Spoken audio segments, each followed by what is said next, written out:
Well, I mean, it's been urgency for me to get back ever since I got injured. So that's just who I am. If you guys could have seen the logging of minutes and hours per day that I was doing as far as rehab and treatment, it was a lot more than I slept. So that's over the last 6 weeks. That's all I've been doing is having the urgency to get back and play.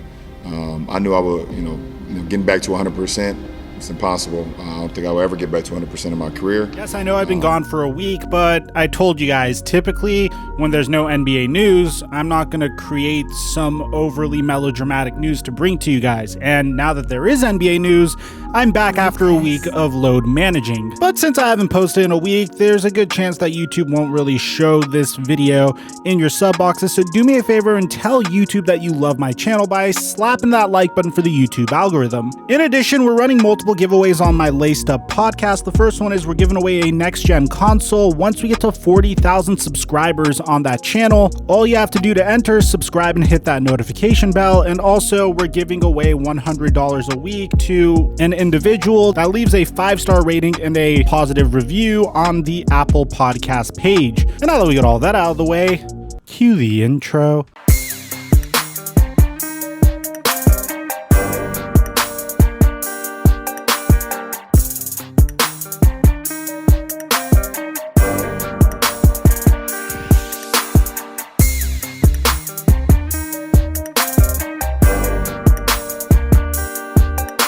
LeBron James took no time off. Remember, after they won a championship, everybody started talking about maybe LeBron James should load manage and really kind of ease into this next. He didn't do that. Right, he refused to. He refused to do that. Played almost every game throughout the season. I respect that about LeBron James. Puts him in a tough situation now. I still think if he's healthy, they'll be okay. The second thing that it pains me to say, because I've been on this show and I've stated it multiple times, I've argued with Jalen Rose about it, that I think LeBron James is the greatest player of all time. I've said it, I still stand by it. But hearing LeBron talk about this the other day, I quote, "I knew I wasn't going to be back to 100. It's impossible. I don't think I will ever get back to 100% in my career."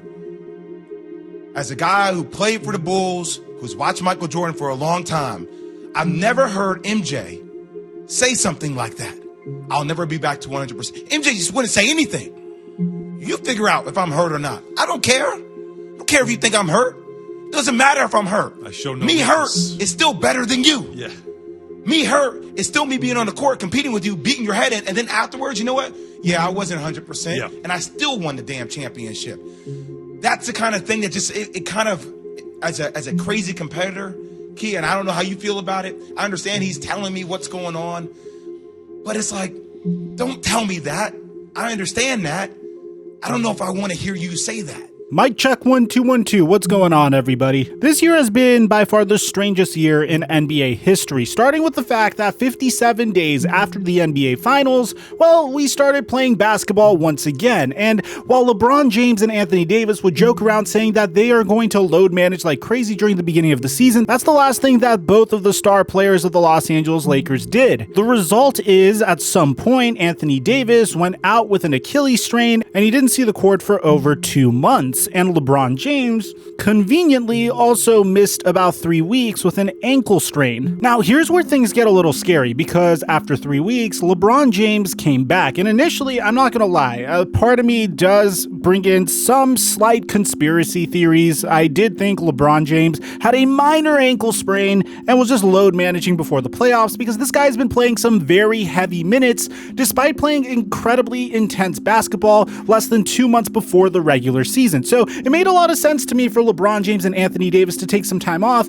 before another grueling playoff run. But once the Los Angeles Lakers were trending more and more towards play-in territory, Anthony Davis would eventually come back. And even though Anthony Davis would return, he still had to shake off some cobwebs and was extremely rusty, to the point where LeBron James looked at the Los Angeles Lakers and said, okay, I'm going to do my best to come back here. Now, after 2 games, LeBron James once again tweaked his ankle.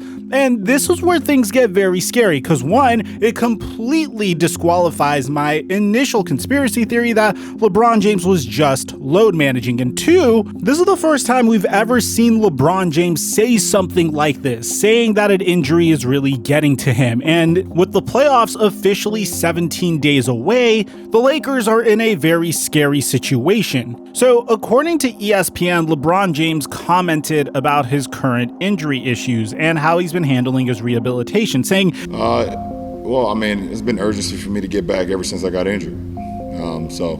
That's just who I am. If you guys could have seen the logging of minutes and hours per day that I was doing as far as rehab and treatment, it was a lot more than I slept. That's over the last 6 weeks, that's all I've been doing, is having the urgency to get back and play. I knew I would, getting back to 100%, it's impossible. I don't think I will ever get back to 100% in my career. But I felt comfortable where I knew I could get on the floor and help my team win. Two, that play I was able to push off my right ankle, going left and the ankle that was hurt, and be able to, get a good step on a really good defender and then finish at the rim. So, that was a good step, for me mentally. It's terrifying to think that way, that Father Time is finally beginning to catch up with LeBron James. And although his production looks remarkable for this year, it seems like he is beginning to slow down. And this was a report that came out about 4 days ago, and we got additional information in regards to LeBron James's injury ever since. The first is coming from Adrian Wojnarowski, saying that Lakers star LeBron James is expected to miss back-to-back games on Thursday and Friday to rest his right ankle.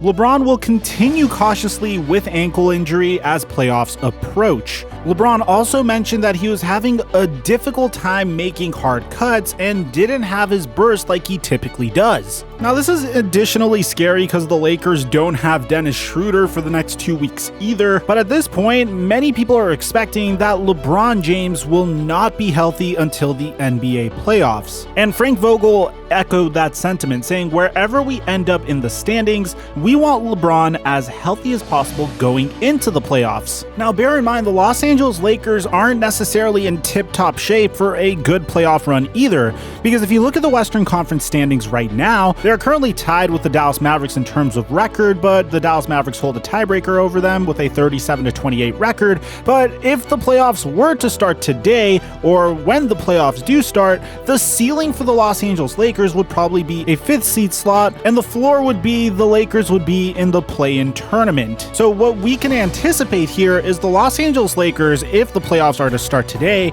could potentially play a team like the Denver Nuggets or the Los Angeles Clippers in the first round, and that's when LeBron James would make his return. Now, if you think about it, if you're a Los Angeles Lakers fan, if you're a LeBron James fan, if you're the head coach of the Lakers, if you're Frank Vogel, are you comfortable with LeBron James making his return on an injured ankle towards the beginning of the NBA playoffs after missing a sizable chunk of the NBA season? I've made this criticism before for the Brooklyn Nets, and this is why I say to you guys, I'm going to be as unbiased in my analysis as humanly possible. I said that I was extremely concerned with the Brooklyn Nets because their big three really didn't play that many games with each other. And you could say the same thing about the Los Angeles Lakers. They just got Ben McLemore, they got Andre Drummond, they got a bunch of new players that need to play with each other as much as they possibly can, especially once you head into the NBA playoffs. You need to make sure your chemistry is on point, especially after seeing what happened to the Los Angeles Clippers last year. That should be a cautionary tale to everybody. So if you're a Los Angeles Lakers fan or a LeBron fan, or if you just are interested in this story, let me know in the comment section down below. How concerned are you for LeBron James and the Los Angeles Lakers? Because this is easily the most concerning injury that he's ever had to endure. Aside from that, make sure you enter our giveaways for Laced Up for a chance to either win $100 or a next-gen console. I'm your boy Mike, and I'm dropping our mic until our next upload.